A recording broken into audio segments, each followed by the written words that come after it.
যেদিন আমরা পালিশ করব তৃণমূল কংগ্রেসের এই হারমাদ মোস্তান গুন্ডাদের, সেদিন ওরা পালিয়ে যাওয়ার রাস্তা পাবে না। মমতা ব্যানার্জি তো লাশের রাজনীতি করতে চাইছে। মমতা ব্যানার্জি কেন্দ্রীয় বাহিনীকে উত্তপ্ত করে গুলি চালাতে চাইছে। তৃণমূল পাগল হয়ে গেছে।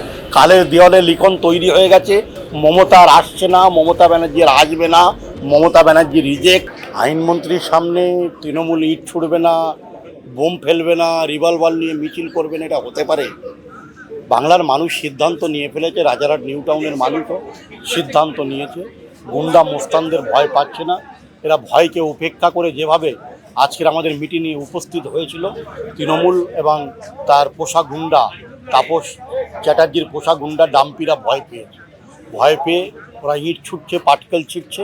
আমরা পাল্টা উত্তর দিতে পারতাম বা জবাব দিতে পারতাম। আমরা আইনের প্রতি আস্থা রেখেছি, আমরা সংবিধানের প্রতি আস্থা রেখেছি, পাল্টা দিইনি। যেদিন আমরা আদর করব, ওদের পালিয়ে যাওয়ার জায়গা খুঁজে পাওয়া যাবে না। একদম যেদিন আমরা পালিশ করব তৃণমূল কংগ্রেসের এই হারমাদ মোস্তান গুন্ডাদের, সেদিন ওরা পালিয়ে যাওয়ার রাস্তা পাবে না। 4 তারিখের বেলা 2টোর পরে তৃণমূলের এই গুন্ডা মোস্তান তোলাবাজ সিন্ডিকেটের কাটমানিখোর এদের আমরা পালিশ করব। 4 তারিখের বেলা 2টোর পরে পালিশ করব। আইনমন্ত্রী দেখে গেলেন যে পশ্চিমবাংলায় কি হতে পারে। পশ্চিমবাংলায় মমতার বড়দাসের পুলিশের আইনের শাসন চলে। এখানে বাংলার স্বাধীন সত্তা নেই, বাঙালির অস্মিতা নেই, বাংলার কৃষ্টি কালচার সংস্কৃতি সব কিছু মমতা ব্যানার্জি ধ্বংস করে দিয়ে আইনমন্ত্রী দেখে গেলেন। না, মমতা ব্যানার্জি শুনুন, মমতা ব্যানার্জির কাছে একটাই ভোট ব্যাঙ্ক এখন পুঁজি, দুধের গায়ে তেজপাতারা। মমতা ব্যানার্জি বুঝে গেছেন তেজপাতা ছাড়া মমতা ব্যানার্জির কাছে কিছু নেই। যারা ভারতীয় রাষ্ট্রবাদী জাতীয়তাবাদী মুসলমান, যারা তৃণমূলের বিরোধিতা করে, তারা মমতা ব্যানার্জির বিরুদ্ধে আছে। ওই গুটি কয়েক লুঙ্গি বাহিনী কিংবা ওই তোলাবাজ তৃণমূলদের দেখে আপনি মূল্যায়ন করবেন না, সব মুসলমানকে গুলিয়ে ফেলবেন না। কাশেম আলীদের মতো রাষ্ট্রবাদী ভারতীয় মুসলমানরা আছে, মমতা ব্যানার্জির চোখে চোখ রেখে কথা বলে। মমতা ব্যানার্জি তো লাশের রাজনীতি করতে চাইছে। মমতা ব্যানার্জি কেন্দ্রীয় বাহিনীকে উত্তপ্ত করে গুলি চালাতে চাইছে, কিন্তু কেন্দ্রীয় বাহিনী সে ভুল করবে না। 21-এর মতো অনেক সংযম এবং তারা দায়িত্বশীলতার সাথে কাজ করছে।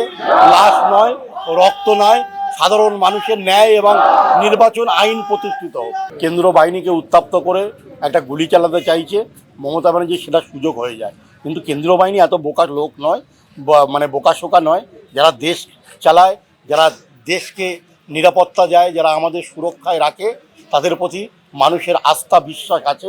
আজকের নির্বাচনে যেভাবে কেন্দ্রীয় বাহিনী পাহারা দিয়েছে, তৃণমূল পাগল হয়ে গেছে।